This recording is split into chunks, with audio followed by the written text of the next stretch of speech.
ইসরায়েলের ইহুদিদের উপাসনালয় অর্থাৎ যেটাকে তারা সিনেগগ বলে, সেখানে কি কি হয় এবং এই সিনেগগের ভেতরের অবস্থা কেমন তা সরাসরি আমি আপনাদেরকে দেখাবো।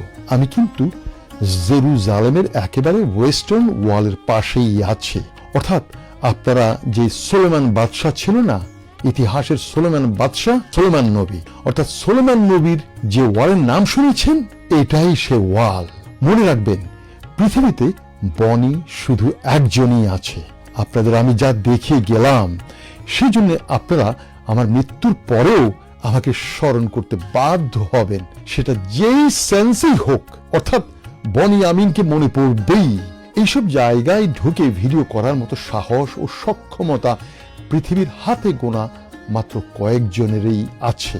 এই যে দেখতে পাচ্ছেন, এই দিকটাতে আপনারা দেখতে পাচ্ছেন একজন ইহুদি হুজুর কিভাবে তার ছাত্রদের তাওরাত তালিম দিচ্ছেন।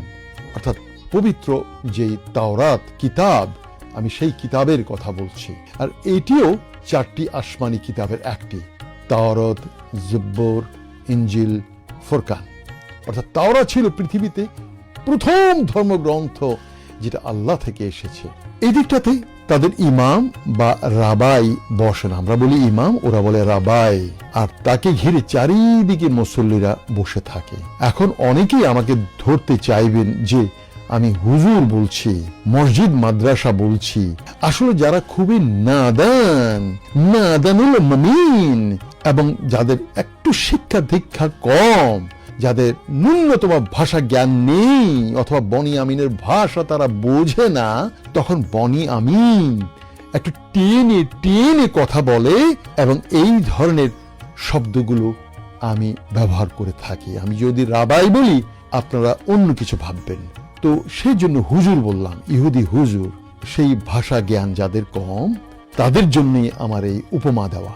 আমি যদি রাবাই বলি তাহলে 99% মানুষই বুঝতে পারবে না, কিন্তু ইহুদি হুজুর বললে সবাই বুঝবে। আবার হুজুর কি, এই হুজুর শব্দের অর্থই 99% মানুষ জানে না। আলেম কাকে বলে এটাও জানে না, যে শতকরা 99% হুজুর যারা ওয়াজ করে তারাও এটাও জানে না। হুজুর শব্দটাই তো তারা বুঝে না, আলেম শব্দ কি সেটাই তারা বুঝে না। যারা খেজুর গাছ দেখলে লাফিয়ে উঠতে চায়, জড়িয়ে ধরে, খেজুর গাছকে চুমা দেয়, চুমা দিয়ে ইয়া আল্লাহ বলে, আমি তাদের জন্যই এই ধরনের সাংকেতিক শব্দগুলো ব্যবহার করে থাকি।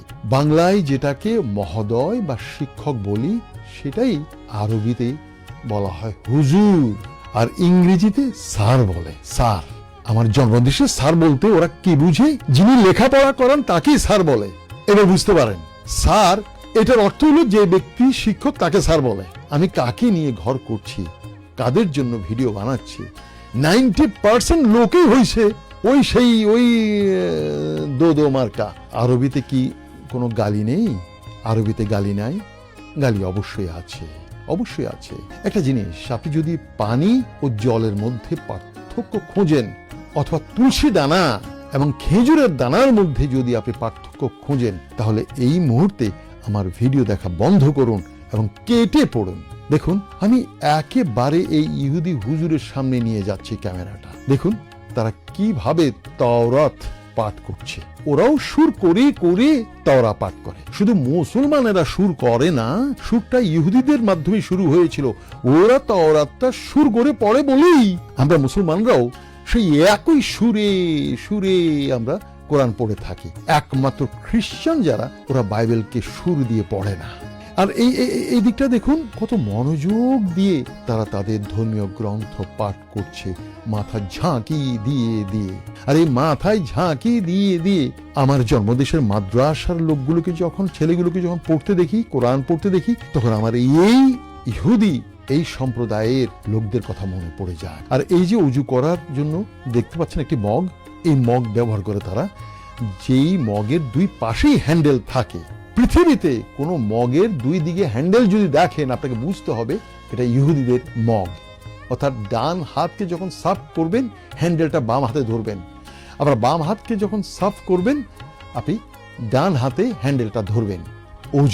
ওরাও ধর্মগ্রন্থ পড়ার আগে বা ওদেরও যে নামাজ আছে, সে নামাজ পড়ার আগে তারাও অজু করে, জল দিয়ে তাদের হাত পা পরিষ্কার করে। আর এই যে দেখতে পাচ্ছেন, আমি এবার কিন্তু আমি জর্ডানের আম্মানে আছি। জর্ডানের আম্মানের এয়ারপোর্টে এই দেখুন, এই যে ছেলেটি, সে নামাজ পড়ছে এখন মাগরিব ওয়াক্তের। মাগরিব ওদের হচ্ছে 3 ওয়াক্ত নামাজ। এই ছেলেটি মাগরিবের ওয়াক্তের নামাজ পড়ছে, সে ইহুদি একজন। সে যাই হোক, প্রিয় বন্ধুরা, আবার বলছি, ইহুদিরা যখন অজু করে তাদের এই মগের 2টো হ্যান্ডেল থাকে। যেই মগের 2টো হ্যান্ডেল থাকবে, বুঝবেন যে এটা পবিত্র হওয়ার জন্য, অজু করার জন্য ইহুদিদের একটি বিশেষ ধরনের একটি মগ। যেমন হিন্দুদের হচ্ছে ঘটি, মুসলমানদের হচ্ছে বদনা, আর ইহুদিদের হচ্ছে 2 হাতওয়ালা মগ। মনে রাখবেন, তার মানে আবার বলছি, ঘটি, বদনা আর 2 হাতা মগ।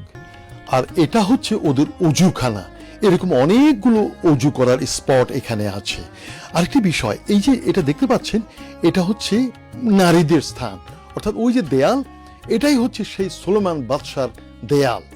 আর এই যে দেখুন, এটা ইহুদি মেয়ে, খুবই সুন্দর।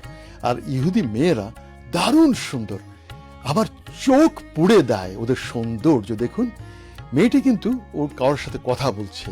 আর এখানে কিন্তু পুরুষের কোনো অধিকার নেই এখানে ঢোকার। পুরুষেরটা হচ্ছে এই যে বাঁ দিকে, আর এটা হচ্ছে মেয়েদের স্থান।